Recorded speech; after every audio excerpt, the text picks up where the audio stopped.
insert a little banter before, and I keep it real low so people nice. Can just barely hear it. Then we laugh like we're having a great time before we show. Welcome back for episode 3 of the Screen Therapy Podcast. I'm your host, Charlie Rogers. I go by SeeJayAre online, and as always, I'm joined by Nick Steinberg. Hey, what's up, Charlie? Black Friday today. Black Friday! So my wallet is about not $1,000, but at least $500 lighter right now. So yes, we have both taken very different approaches to Black Friday. I kind of went on this anti-consumerist. I'm not going to spend money today, but man, I'm going to look at some of those cool, sweet deals. And man, there are some sweet gaming deals out there. What did you pick up? I mean, did you really need anything? Like no, and nothing I wanted is on sale. I want to get Tetris Effect. Yes, you know, but like it'll be on little sale, while. but it's going to be a little bit. And I mean, the new Spyro game, but that just came out, so it's like, I don't know. Yeah. So there was definitely games that I thought about. So I noticed today that at Costco here in Canada, they had Assassin's Creed Odyssey for $25. Holy crap. So I wasn't going to buy it. It was $39 everywhere else. I'm like, I'm not going to be able to play it. I want to play Origins first. Do you not have it yet? Odyssey? No. Oh, I thought you did. No, I'm not going to get it until I play Origins. There's no point, right? Like I don't know. I mean, I know you like it better than Origins, but I really liked Origins. I can't justify buying it before I play through that one. It's like that with a lot of games. Like I really want to play Dragon Quest. Is it 11? Dragon Quest. What's the one that just came on the PS4? When you said that, I thought Dragon Age. I was like, Dragon Age Inquisition. Yeah, no, like, that's like 4 years old. Yeah. I know. Dragon Quest. I think it's 11. Pretty sure. Yeah. I think that's the new one. Yep. It looks amazing. I've heard such good things about it, and I just get in the mood for a good JRPG. So that's down to $50. So I almost pulled the trigger on that, but I'm struggling to. We'll talk about this in what we're playing, but I've got so much to play right now, and I just can't justify buying any other games right now. Definitely, yeah. I mean, I'm getting some games for review as well, which I'll talk about in the what we're playing section too. So I've got a lot on my plate in terms of game-wise, but I did pull the trigger on quite a few things. Now, this is me justifying my purchases, but I got a chunk of money from a social media thing I was doing, and I was like, if this is the time, I'm going to use this money, and I'm building myself like a streaming, capturing setup where my gaming PC is upstairs. I've moved my VR stuff up there. I had it all down here, and I was trying to make it work, but it was such a hassle to set everything up to record any footage or stream that I just ended up not doing it. So I've got it all set up there now. I picked up a new Nintendo Switch, PS4, Xbox One S, this guy right here, which I bought. This was on half price at Walmart. What is this? So this is a Commodore 64 Mini, the C64 Mini. Commodore 64 was somewhat popular. Somewhat popular. I think even before my time. I was probably around in the early 80s. Yeah.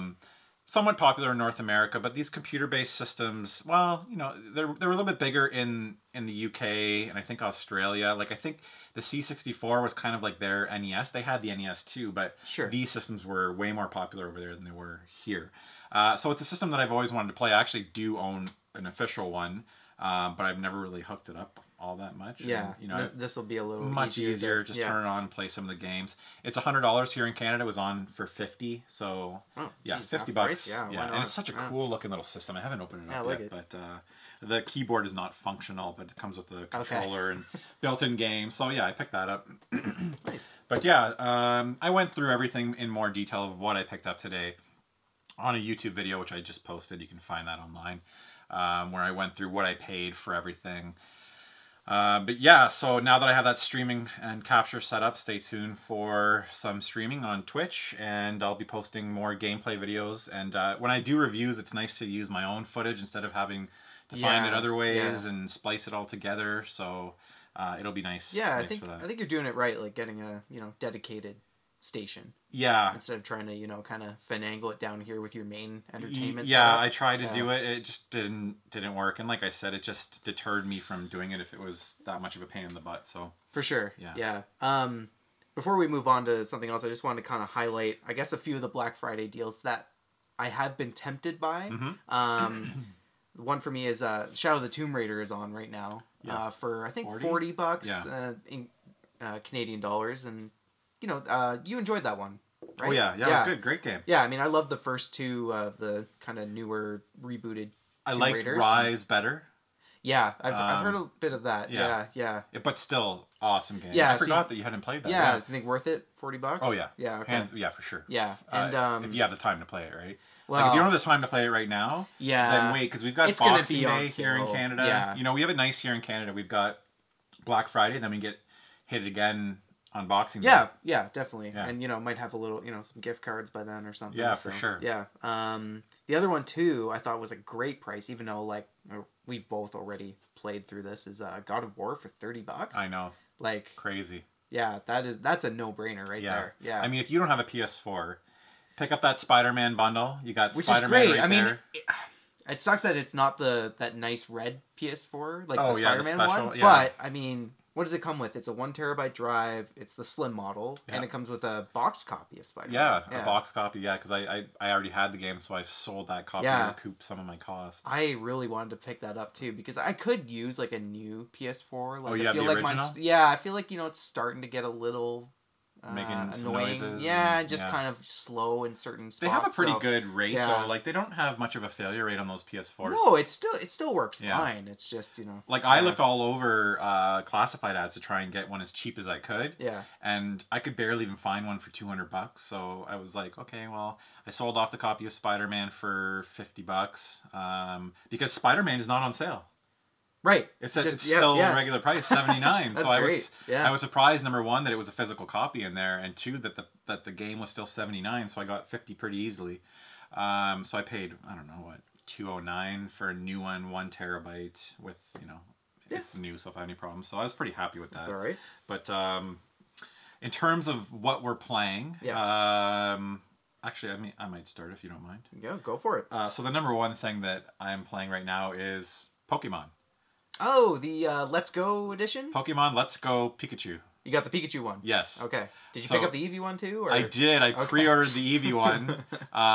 But then I got a copy from Nintendo, who I was supposed to get the cool little Pokeball controller from, but it hasn't shown up. Now there's a strike. There's a mail strike, but I don't know what happened. I have a feeling they may have sent it to the wrong address. My old office where I used to work. So I don't know if we're going to get that, but I'm really enjoying the game. It's a remake of Yellow. So I don't know if you ever played Yellow, which is essentially it's the same as played the most. Yeah. Okay, it's the same. Yellow's pretty much the same as Blue and Red, from what I remember. Yeah, it was just the Pikachu edition. Yeah. So basically, it has the nostalgia factor of being able to play through that, the Game Boy game that I actually played through 10 or 12 hours this summer of Yellow, actually. Okay. Just on the way to a cottage or something like that, and while I was at the cottage, I was going through it with Andrew, my son. So it's nice to be back in that world, but it's obviously all fully 3D. Yeah. Super colorful. The graphics are really, really nice. Okay. They've done some, what do they call it, like quality of life things? Quality of life updates. Yeah, sure. So there's no more random encounters. You're not just constantly, like, I remember the cave section early in the game. You're just constantly, you can barely get around because you're hitting these random encounters. Yeah. And it just turns like something that should take you 5 minutes into like a half-hour chore, right? Yeah. So now you can actually see the Pokemon kind of roaming around, and if you want to engage it, you head up to them. Okay. Yeah, it's not even really engaging because now when you go, you don't actually fight the Pokemon. Right, it's all about the catching, right? Yes. Yeah. Then you get some 8 XP for catching it. Okay. Instead of, so you skip the whole fighting in that sense, but when you approach other trainers, then that's where you get your battles in. Okay. So this game confuses me a little bit because I know it ties into Pokemon Go pretty closely. Yes. And I play Pokemon. Or no. I still it kind of does. Kind of does. Okay. So before I got it, I thought that it was like going to have this big integration with Pokemon Go that I needed to do. Not at all. Okay. No. So if you don't want to do that, which I don't, it's just like not a thing. Okay, you can just start and just play. It's okay. Yeah. But, so that's why I was a little apprehensive because I'm like, do I really need to download my Pokemon Go and use that? You don't at all. Yeah. Well, the thing that was weird about it is that, from what I understand, if you do connect it, your Pokemon that you have from there will be in you can transfer them into your... Yeah, but to me that kind of like almost defeats the purpose because it's like at this point I have like almost a full Pokedex, at least of like the original Pokemon. In your Pokemon Go app? Yeah. Oh, wow. Well, close. Like I have a few that are still missing, but like then I'd have them all. And it seems kind of like the nice thing about Pokemon games is that you want to... Yeah, I mean, I guess you have that choice. Yeah. You have the choice of whether you want to bring them all in or not. But I guess it's just for those people that feel like they've put all that work into their Pokemon on the go. If they want to bring them into the game. Okay. Which is kind of cool. Yeah. Not for me. This is a pretty easy game. This is the perfect game to introduce your kids to. So for me, I've got a 6 and 7 year old, and I've been wanting to get them into Pokemon now for a long time. But they're just getting old enough where they can kind of read and figure it out for themselves. Yeah. And it's easy enough that they can get in. Like I don't think I've probably put 5 hours in, and I've never even come close to being defeated or dying. Right. Now I've heard like some of the later rounds can get a little tough, but generally it's a pretty easy game. Okay. But really fun to be back in that world and to see like an updated version with the really gorgeous visuals. I was playing it both in handheld and on TV, on the TV mode. The motion controls work surprisingly well. Okay. I got, I should mention, I don't think I mentioned this last podcast, but we went to the Nintendo holiday event. So I did try the Pokeball controller, which works quite well for, you have to like, give it like an underhand lob, and it times really well. And if it goes, if it like moves on the screen and you kind of throw it towards it, it actually knows where you're going somehow. I mean, it does a pretty good job, which really surprised me. It works well with the Joy-Con doing this a similar thing, but it controls really well just as a standard Pokemon game, like a handheld game when it's in handheld mode. So you don't need to use it. But you can also, I think, is it just one Joy-Con then if you're doing it like detached or? Yes. Okay. I think you can do, I can't remember if you can do both, but you can definitely control it with one, which the camera handles that pretty well, because that was my worry. Yeah. Because with the Pokeball, it's the same thing. You're just using the analog stick. It's only got one. Okay. And it handles it pretty well, because I would be worried that like your camera angle would be a little weird. Yeah. Not that you have full control in a Pokemon game, but it wasn't bad at all. Okay. But is it a top-down game? Sort of. What do they call isometric? Not quite isometric. It's like you're up behind your character on an angle, so it's not like top down. It's not totally behind, but it's kind of on an angle. Yeah, it's definitely it's something I would be interested in, but like, do I want to pay full price for it? Yeah, that's another. I totally get that. Yeah, it'd be something that you pick up after a price drop or used. You were going away for Christmas, and I can just see myself just kind of sitting down for an hour here and there and chipping away at it. And I like playing it with the boys, so I'm pretty happy with that game. Like I said, I was a little apprehensive because of the Pokemon Go integration stuff, and I was like, I don't really want anything to do with that. But you don't need to use it at all, so. People keep saying that they're looking for like a mainline Pokemon game, and this is pretty mainline Pokemon. Like but I think they want the real RPG mechanics, right? Like, because you're saying this is more about the catching. People like the battling and catching, and like the whole. I still don't think that they. I still think that they should leave out the random encounters. I like this system better. Yeah. Maybe maybe they will. Yeah. If you could encounter the Pokemon, but then maybe battle them. Yeah. I think that because that randomness. Or, I don't know, maybe tweak it a bit. Because in the old games, it was just way... I'm sure they've tweaked it in newer versions. Sure.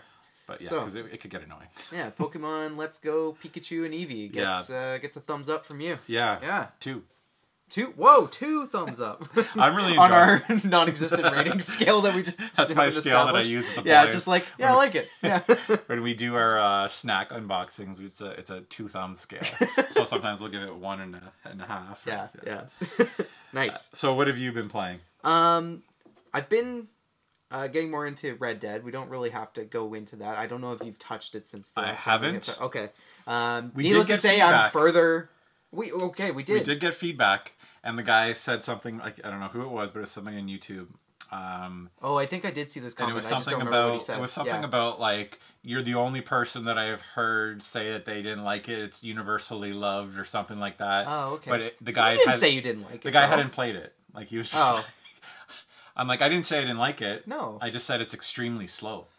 Well, yeah, and you haven't really gotten out of the kind of intro. Yeah, and I just said it's gonna scare off people, and a lot of people are gonna be like me. They're gonna put a few hours in and just not go back to it. Yeah, like I would love to see the stats. I guarantee they'll never release those stats of how far people got into their game. Well, I think with the original game, I think maybe only 10% of people ever actually finished it. Wow. Yeah, this one might even be lower. It will. But which is disappointing to me. Okay, like I haven't finished it yet. I'm determined to. I'm going to finish this game because the story is just so good that I have to see it. I want to say that. Yeah, but because I do like the game. I do like the game. I think it's great. Yeah, and I think once you are kind of ready to really kind of get sucked Yeah. into it, that's what you kind of need to do. Yeah.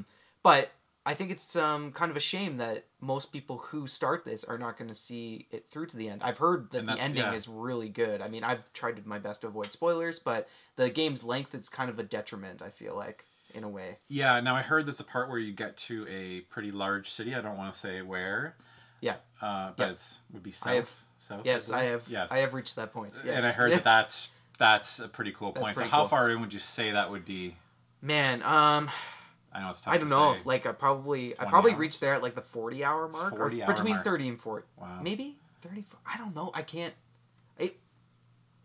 find the stat for game time yet. I haven't been able to find it. It's probably in there, but so I don't know how long I've put into this. Yeah. I really want to go back, but there's just nothing. It's almost like I have to like force myself to go play it. Yeah. It's not like I'm like, oh, I really want to get, do a couple missions or whatever. It's understandable. I mean, it's definitely one of my favorite games of the year, but yeah, I can understand it, you not wanting to, put that time, because it is a huge time. Yeah, and I've mentioned before that I don't have the best track record with like massive kind of big, open world games like this. I usually like a bit of a path, Yeah. So yeah, well, I'll definitely go back to it. I hope it gets its hooks into me, but like I said, there's just so much more stuff that I want to play. Yeah. The other big game I've been playing is Forza Horizon 4. I finally started that. Through Games Pass? Yes. Game Pass, Can we talk about how great Game Pass is again? Xbox Game Pass? Like, this is crazy. I forgot that was even on there. Yeah. And I, was just going through my Xbox. I was kind of looking for like a game that I could play with my girlfriend Hannah, and I was like, I don't have much on PS4 right now. Let's go check what's on Xbox. And then like, yeah, Forza Horizon 4. Mm-hmm. Let's give that a try. Yeah, my buddy Matt and I just did a video on Xbox Game Pass where we talked all about it and the games that are coming. They announced that Senua's Sacrifice is coming to Game Pass. Yep. Both Ori games are coming.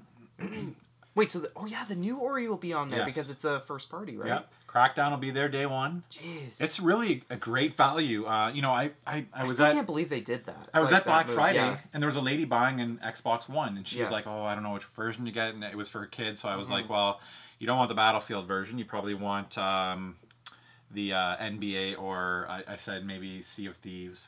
But I was like, I would go with the NBA, and because I said, you can get Xbox Game Pass, and you'll get Sea of Thieves for free, right? You get all kinds of games. Well, it's the cheapest way to do it. There's racing games. There's everything you need there. Gears of War is there if you want to let your kids play that. I don't know, but it's really got everything. The one thing that I'm surprised hasn't come to it is Forza 7.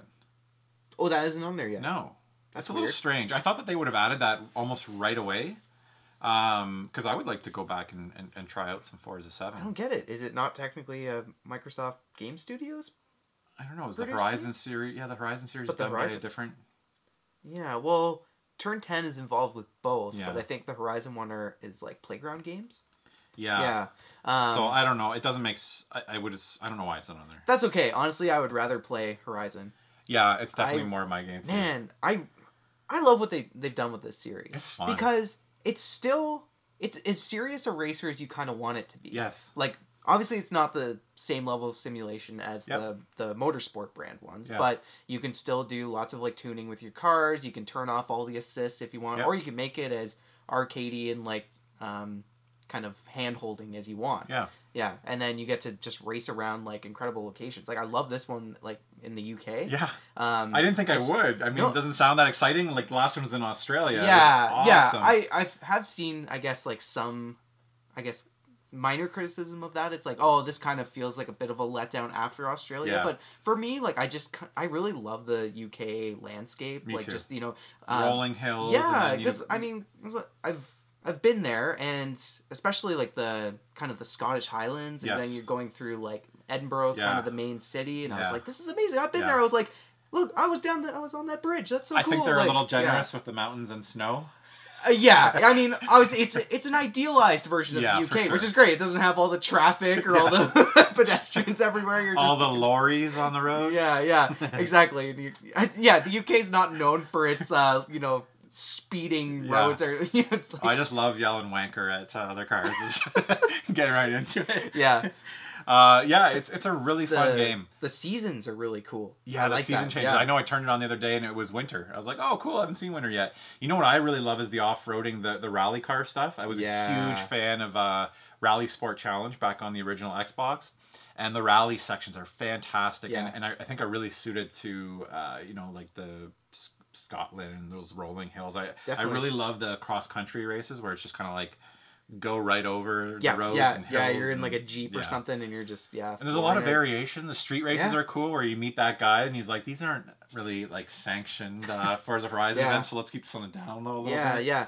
And it does open world, I guess, like little side quests and minor activities really well. Yeah. Like I like the like little things you kind of keep discovering how it's like, oh, these are like these speed traps that you have to try and get like 3 stars on, or you hunt those like little boards that you smash and then they kind of like help you level up a little bit at a time. And like the rewards, the barn finds are really cool.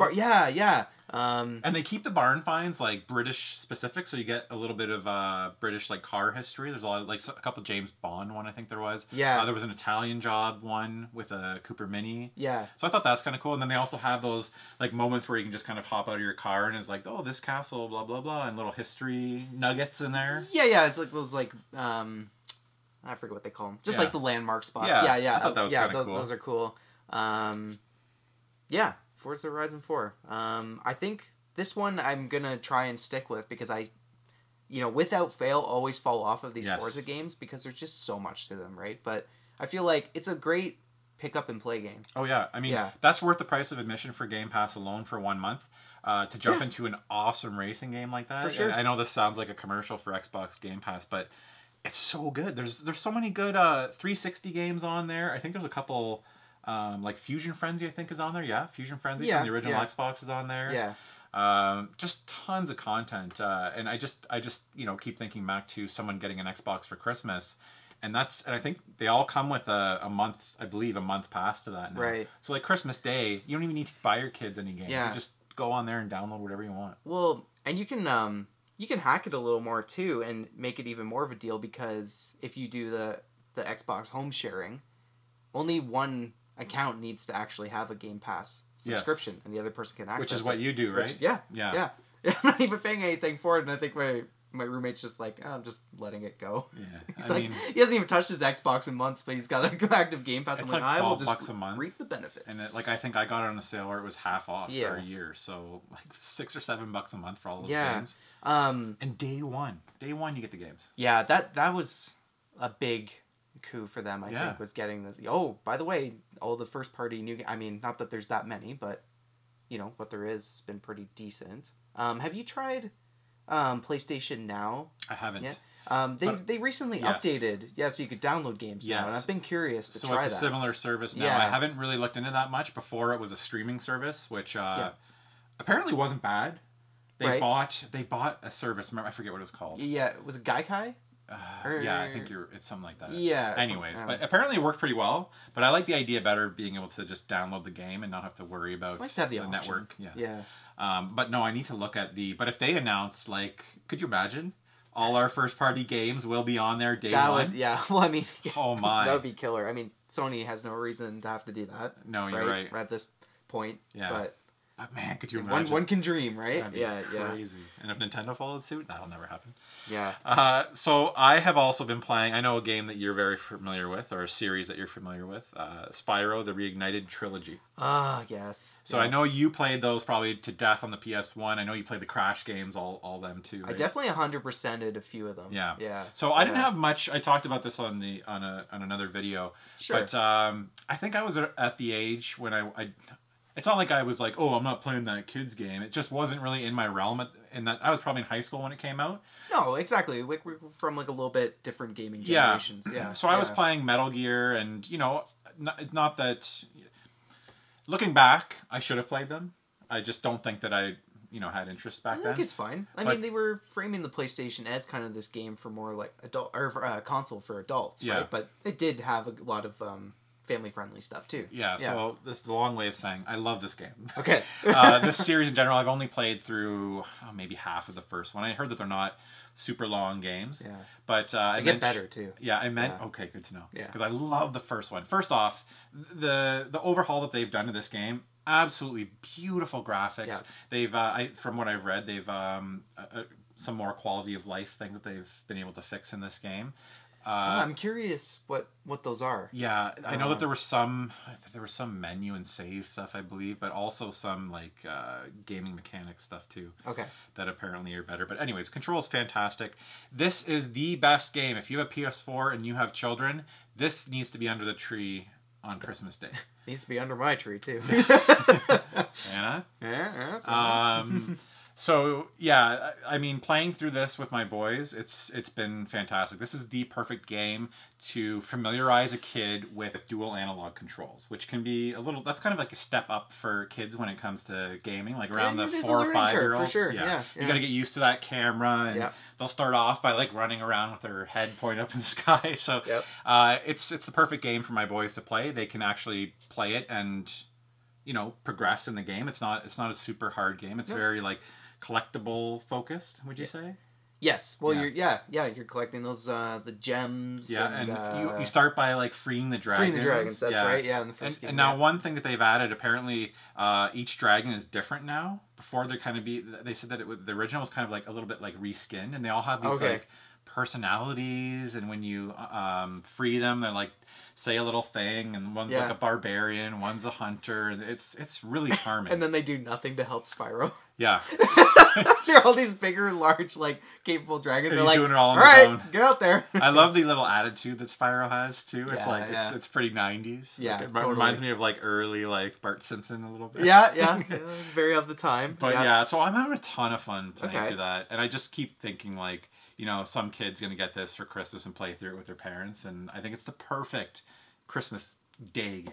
For anybody, really. Oh, I'm 100% doing that Christmas Day. Put on your slippers, house coat, coffee, yeah, and jump into some Spyro Reignited Trilogy. Yeah, it's really good. I'll be interested once you've tried the other games, because I'm definitely going to play through them all. I've never been able to. I feel like I'm torn between the second game, Ripto's Rage, and Year of the Dragon, as to which one is my favorite. Year of the Dragon's nice because it gives you a bunch of different playable characters. Oh, okay. Yeah. That's awesome to hear you say this, because I'm really loving number 1. Yeah, and you know what? I don't think I ever got through number 1 because it was kind of the roughest around the edges, and there were some design choices that because I think I kind of played them out of order. Yeah. And then I was like, oh, this is just annoying to go back to. But I'm sure it's more like, there's more parity now. I think so. Yeah. But I understand what you're saying. Like, if you played the other ones first, they were able to iterate on them, and then going back and seeing those things is tough to go back to. Yeah. Sure. I've been playing Battlefield 5. Oh, okay. I'm curious about this one. Yeah, so both on the PC and on the Xbox One. Okay. Now, on the Xbox One, I played through the early missions of the single-player campaign. I enjoyed it. The graphics, for some reason, on my Xbox One X, the cutscenes looked really bad. I don't know if it was an HDR issue, but I could see pixelation a lot that I noticed on the cutscenes, and it was really kind of taking me out of the experience. Oh. But when I played it on PC, it seemed to be much better. Yeah, the single player is good. The multiplayer, though, I'm not a huge multiplayer like first person shooter guy. Right. But the multiplayer, I played only like 2 rounds. They're big battles, I think up to 64 players. Yep. And you're in squads, which is really cool. So you're in like 4-man squads, and you're part of this bigger team, but you're a smaller team within it. And you can take over tanks, airplanes, and I had these guys. They were really helpful because I had no clue what I was doing, so I was definitely bringing my team down. Sure. But they were like, okay, let's all go take over this spawn point here. Oh, they got this point. Let's run over here. I got your back, and it was really fun. I've never really had an experience like that in Call of Duty, or that small team based just kind of seemed like it felt more intimate. I feel like that's a similar feel I get from the kind of the squad variation on in Blackout on Call of Duty. Like playing where you're doing like a 4-man teams. Oh, they do have 4-man in that. Okay. Yeah. Kind of similar, except you only have 1 life. I'm assuming in this you're in Battlefield you're like spawning on each other. Yeah. You can kind of I would assume Blackout would be like a little more tense. The stakes aren't as high in Battlefield. Right. So what I'm interested in is that Battlefield 5, it doesn't. They're coming out with a battle royale mode, but they don't have it yet. It's not launching yet. I don't understand that. Why would they launch it with like? I guess it's not done yet, but like, I'm kind of worried about this game. Yeah, maybe they're trying to hit on that initial launch, and get, you know, the normal push from that, and then have another push with the whole mode being released. Yeah.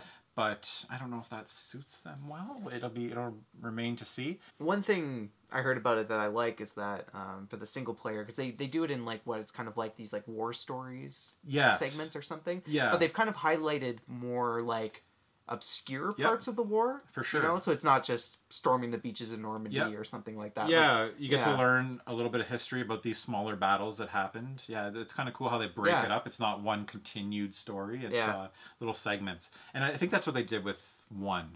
Didn't they, for the single player? Yeah, they did something similar. Yeah. So yeah, it's kind of an interesting way to do it, a little bit different than the norm. Do you remember the Call of Duty game where you actually got to fight as a Canadian soldier in World War II? Jeez. God. What was that called again? It was the third game. It was Call of Duty 3, but I can't remember. Yeah, I think it's like kind of one of the worst Call of Duties, but I remember liking that part of it. It's like, oh, this is cool. Like, you know. Was it in France? Probably. I can't even remember what because I know Canadians. Probably was. Yeah. Canadian, was it Dieppe? Or Canadians were big in. They stormed the beaches, but I don't think it was. Yeah, it wasn't like a Dieppe mission or anything like that. But yeah. I just thought I'd highlight that, a little bit of Canadian trivia. Yeah, that's right. I guess we should say happy Thanksgiving to our American listeners and viewers. We always forget because the real Thanksgiving is in October. Everybody knows that. Well, no, I think on this one I can defer to the Americans and say that they have the real Thanksgiving and ours is weirdly in October for some reason. I've never quite understood it. Like, our Thanksgiving is kind of just like all right, we have Thanksgiving, but like it feels like it's just more of a more important cultural event in for the sure. States. Yeah, here it's like, all right, Monday off. Yeah. I mean, it's still a thing, of course but it is. They go all out down there. Yeah, right? It's similar. We have the same turkey and stuff like that. Yeah. I don't know enough about it. I don't know if we adopted it from their Thanksgiving or. Well, I'd like to know the reason why ours is in October and. Yeah. Why we just didn't do the same one. Yeah, I don't know enough about it. Clearly, we don't. Yeah. Don't know where Thanksgiving. But happy Thanksgiving. Happy Thanksgiving, yeah. Yeah, so we kind of get 2 up here. So. Sure, except we don't get the days off, though. That's right. Yeah. We just get the football and all that kind of stuff. So. I wanted to talk about kind of I think it's like probably the biggest story in gaming right now is Fallout 76. Oh, yeah. But not because it's good, but because it's kind of bad. Yeah. What do you make of it? We talked about this way back when it was announced, that we were kind of indifferent to, like, I don't know if I really care. And I was never really into it. I pre-ordered it. It came, and I knew right away, I'm like, I don't even really want to open this. Yeah. I don't even know if I would have jumped into it, even if it got decent reviews. Sure. But it was pretty quick that people were kind of panning it and full, like the usual Bethesda, full of bugs. Yeah, it's got like and just Duke Nukem Forever caliber like Metacritic score right now. Like, it's really? I think it's about 50. Now like, I heard that it actually is quite like it looks great for a Bethesda game. I haven't heard that. Really? No, I've heard that it's like because you know, they made a big deal about we've updated the engine and now it's 16 times more. I don't know. Maybe it was just the lighting or something. And stuff. Yeah, like, but I've heard it's like, there's cool lighting, but it's because the lighting's clipping through, this piece of, wall or something like that. You expect that jank with Bethesda games. Yeah, but apparently it's just okay. So neither of us have actually played it, so we can't speak from experience. But it's the thing I love about Fallout games is kind of the storytelling and the lore, and it's like you can kind of forgive the Bethesda jank because they build such interesting worlds, but they kind of haven't done that with this game because they've kind of relied more on it's a open world multiplayer game, so it's up to the players to kind of create their stories and stuff, so you're missing a lot of that character.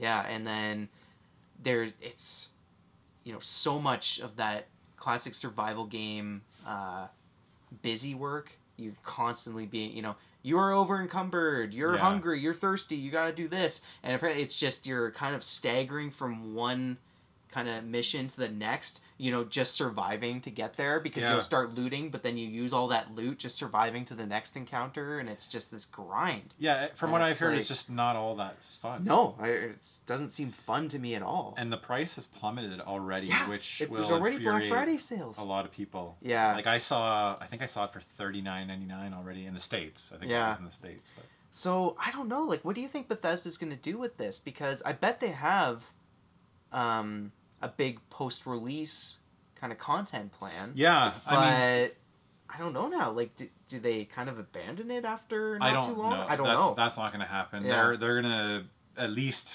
release their post content. I mean, there's still a chance that this game can catch on. It's been done before. Yeah. Let me think. Destiny didn't get Yeah. the greatest start. It's getting comparisons to that. No Man's Sky. Elder Scrolls Yeah. Online didn't, from what I remember, that kind of caught on a little bit Yeah, later. yeah. So it's possible that they could, you know, fix these things and add things. So it's not. I don't think that they're going to abandon it that quick, but it doesn't seem good. I wonder what the player base is. I would assume it's not great, I don't know. or not what they were expecting. I mean, there's definitely fans for this game. I don't know and, anybody you know, that's more playing power it. to them. Like, if you're enjoying Fallout 76, like, that's great. Mm-hmm. But yeah, you have to wonder. It's like, how long can this be sustained? I don't know. Yeah, like I don't even really see on social media a lot of people who, like in the No. early days, I saw a lot of people who picked it up, but there hasn't been much talk Yeah. about it since, other than, you know, that it's not a whole lot of fun. Yeah. and they've dropped the price already. Yeah, I think, you know, come you know, end of the year discussion, this is definitely going to be up there for, you know, most disappointing or even, you know, worst games of the year, which you would never expect from a new Fallout game from Bethesda. Like, I know their games have their problems, but like, can you think of the last time such a huge release was this, Yeah. you know, disappointing or this critically panned? I mean, maybe Mass Effect Andromeda. Yeah. But even then, No that Man's got Sky higher would be up scores, there, and yeah. yeah. But No Man's Sky is a game that they, you know, definitely through a lot of post-release updates, Yeah. they've kind of turned it into the game they kind of initially had promised. And No Man's Sky was kind of just an issue of like overhyping it. Yeah. Like, to be this AAA game. Yeah, but I think the difference is too is that with No Man's Sky, you know, their developer, that's their kind of big ticket, right? So they had to make sure they had to go back and work on it, try and improve their name. Bethesda, you know, this will be a big hit to them, but it's almost like, do you get the sense that it feels like it's kind of a side project for them? Yes. You know, as we wait for, I think it's what, Starfield and then the next Elder Scrolls game. It seems like a side revenue stream until, Yeah. while yeah, they're 'cause working on these other feels things. like they're chasing that kind of like multiplayer, Yeah. always online, For sure. live service kind of thing. And Yeah. yeah, they did not. It'll be interesting to Adjust. see. Yeah, I don't really know what else they're working on, but they're... Yeah, the next Elder Scrolls 6. What was the star? Is that Starfield? I don't know anything about. I think it's called Starfield. I don't know anything about it. a space or? I guess it's space. Yeah. But yeah. Quickly, I just wanted to mention one other thing that Sure. I've been playing, kind of a retro thing. I've been posting on my Instagram. I'm sure you've seen lots of weird clips of me posting. What is this? Like Seaman Seaman videos? game? What Yeah. is this? Yeah. So, Steam-Man is a game that came to the Sega Dreamcast in, I think it was 2000, maybe 2001. Really strange Japanese game, basically like a fish tank pet simulator. So basically you grow this Seaman from like a little tadpole, then it turns into like a gillman, and you've got to take care of it, feed it. You've got to keep the tank temperature at the right level, air at the right level. And eventually you get like 8 gillmen, and then they kind of kill each other off, and then you're left with 2, and then eventually you're left off with 1, and you take care of it. It's got a microphone, you can talk to it. It's really strange. So every day I come down here in the morning and feed my Seaman. It's a really strange game, but it's actually been fun playing through it with the boys and taking care. You can name the character with a microphone. Oh yeah. So I think I called him Bob, and I was like, "Hey Bob," and he comes over and he goes, "What?" And he just comes up to the tank, and I'll actually talk back to you. They'll ask you questions. What? What do you do for a living? When were you born? Oh, so you're a Taurus, are you? And it's pretty interesting. Huh. It's narrated by Leonard Nimoy. So you get a message every morning. That's amazing. From Leonard Nimoy talking about that your Seaman is cold. Make sure you turn the temperature up. And, yeah. Now, was this game received well in its time, or was it like? Yeah, it wasn't. It never got like. Yeah. It's a good Never game. heard of it It's just before, a weird game Okay. that not for everybody. I remember actually we used to play a lot of Dreamcast at my friend's place, and his brother used to buy almost every game on the Dreamcast, and they had it at the time. Yeah. So, yeah, it's an interesting little game, and I just kind of check in once or twice a day. After this, I gotta make sure the heat's okay for the night to keep them warm. Of course, yeah. Take better care of the seamen than yourself, right? That's right. And my kids. Do you think? How long do you think you're gonna keep that up? Though? I've been keeping it up. It's been 9 days. Okay. So there's been 1 or 2 days where I've only got to them once. I try and get to them twice a day. So I haven't missed a day yet. So we'll see. Yeah. I'll keep you updated. Maybe I'll still be doing it next podcast. I don't know. Yeah. But so yeah, I've been playing some Seaman. I also finished Tetris Effect. I got through that final mode that was tough. I think you had to get 70 lines. It gets pretty intense. I got to 68. I was like, oh, I'm good. And of course, things got crazy. You just couldn't get the 69, so much right? space. Yeah. But then I ended up passing it on the next round. Nice. So I finished off Tetris Effect. I mean, I'll go back and try and best my scores. Yeah. And then I've been playing a little bit of Darksiders 3. Ooh. Which I can't say anything about other than I'm playing with it. I'm under a review embargo right now, but it's the 3rd game in the series. How would you describe it? I would say it's a little bit like the newer God of War. Everything. It's got the kind of like Zelda influences. Yep. Heavenly Sword, it reminds me of a little bit from the PS3 era. I don't know, God of War, a little bit of like... Yeah, it's this like hodgepodge of different action-adventure games with some kind of light RPG elements, Yeah. Right? Yeah, so pretty well-received series. People seem to like them, but it was never really a series that was like mainstream AAA, maybe just one tier below. Yeah. Always got good reviews, but I think I only put a few hours into the first one. It never clicked with me. I've tried like about 3 or 4 times to get into that first game because I've always heard it seems up my alley, but I just can't get there. Yeah. So I'll have a more in-depth on that in our next episode. Cool. Which will be 2 weeks from now. Awesome. So that will give us plenty of time to play through some of the newer releases. Like I think is Smash coming out, and by the next time we meet. Okay, so yeah, if we're recording this on the Friday, it will be out that day. Okay. Yeah. And yeah, so we'll record the podcast before the PlayStation Classic comes out. Okay. Right? Yeah. So we won't have that to talk about, but... Wait, is it December 5th? December 4th. Oh, December 4th. I think that's when we will be recording. Okay. So I think we'll have both to talk about. All right. That's so pretty we'll cool. have plenty to talk about. Yeah. Stay tuned for that in the next episode of the Screen Therapy Podcast. Have you been watching any like movies, TV shows lately? Yeah, I went to go see The Grinch. Okay, how was that? It was good. I don't like it as much as the original. How's it compared to the Jim Carrey I don't Grinch? like it as much as the Jim Carrey version either. Right. It's definitely worth... I would say go see it if you have kids. I don't know if I would recommend you go see it. Like, okay. Is it a little more like kid focused? Would you say? Like it seems like it's more, I think so. I mean, it's animated. Yeah. It's the same story, right? Like it's the same story, just a couple little twists here and there. So you know what? I kind of found myself a little bored, and I was like looking at my watch a lot. Yeah. I feel like it's one of those because it's such an iconic Christmas story, but it also has it's a distinct style because of the Dr. Seuss story that it's not like something like a Christmas Carol where you can do so many variations on it. You can have the Muppets version, there's that Jim Carrey version, whatever.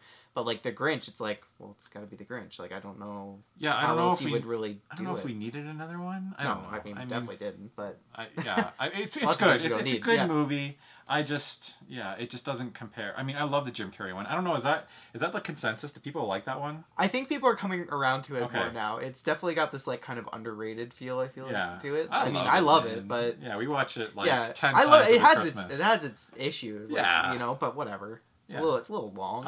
I don't think it's a like perfect movie or a great movie. I just I enjoy it, guilty pleasure. In terms of live action, and it's as good as you could do for a guy. Sure. Yeah, live action Grinch, right? It's not an easy thing to pull off. Yeah, it's got some like clever jokes in it too. Yeah. Yeah. I can't remember any of them, but I don't know. I just remember like certain quotes, jokes that go over the kids' heads. Oh yeah. I love that. Yeah.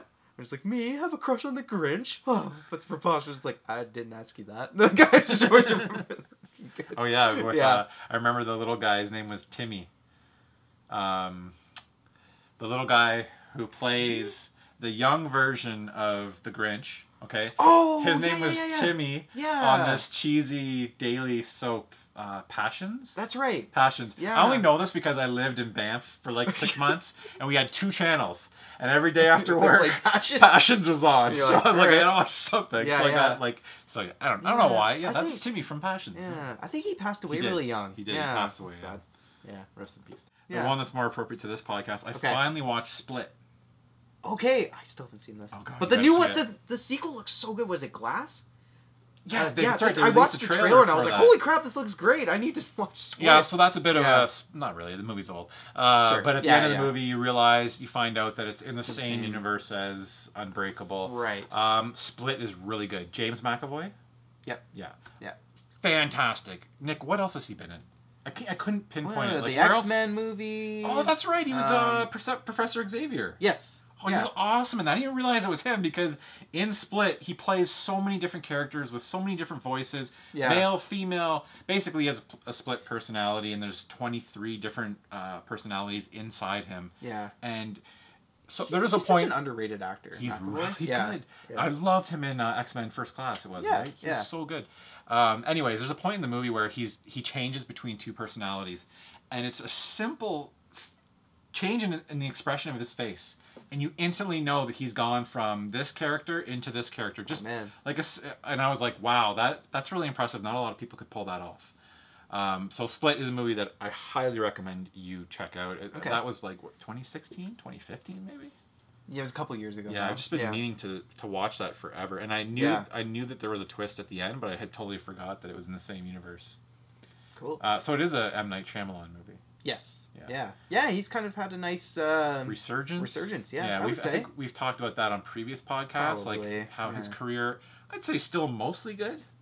Yeah, He's only had a couple missteps. I think like even some of his, well, I mean, some of his bad movies are really bad, but something like The Village, I think, still has value. Like I think up until up the last like third, it's such a interesting movie. The Avatar was Pan. The Last Airbender. Yeah, I never did see that, but yeah. And what other ones did he do that weren't? There was like that movie, The Happening. It was with Mark Wahlberg, right? And it was something That's one I avoided too, but it was like the one where like the trees are killing people or something. Oh my god, I don't even know if it's isn't there something?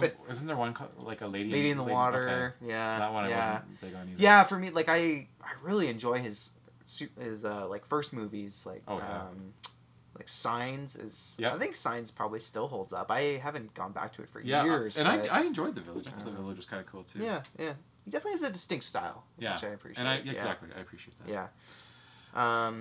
I actually watched a new movie today. Okay. Not too long before the podcast. It's Outlaw King on Netflix. Have you seen that come up? Did you mention this? I kind of, I briefly mentioned it, but I didn't really know anything about it, but I finally watched it. Okay. So this is with Chris Pine. Yes. Yeah, and it... Yes. Same director as Hell or High Water. So he was... Pine was in that before, too. Great movie. Have you seen that one? No. Okay. Highly recommend it. Okay. Is it on Netflix? I think it is, actually. Yeah. So check it out. So this is a kind of Netflix original big budget movie.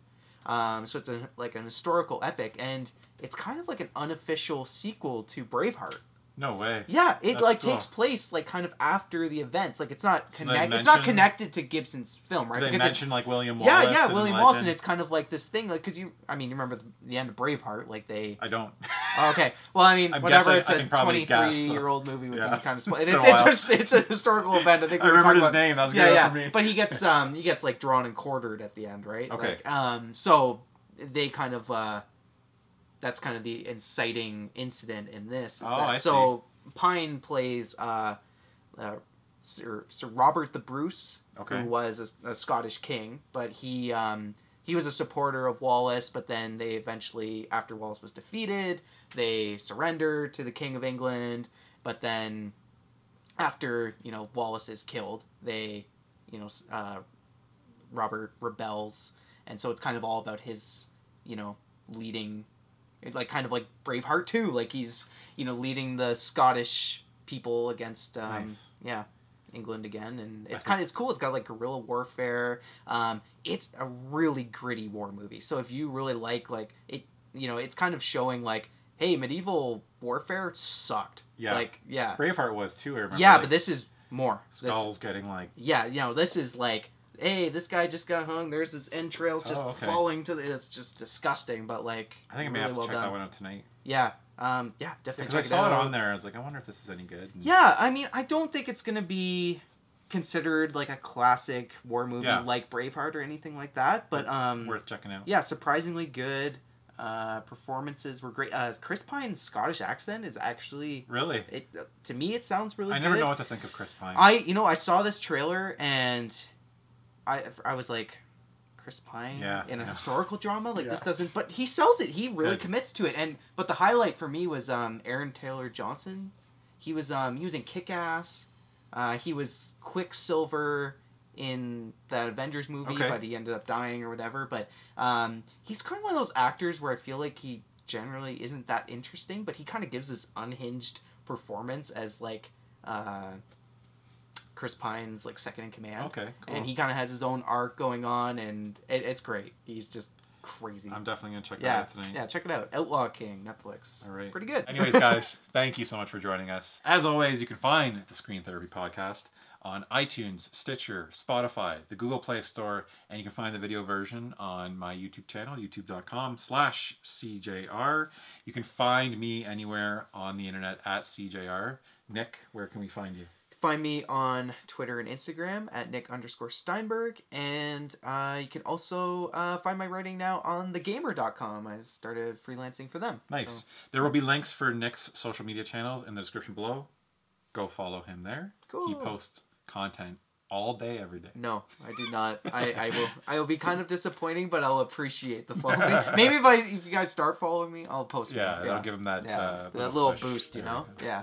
Anyways, guys, thank you so much for joining us, and we'll see you next time. Take care.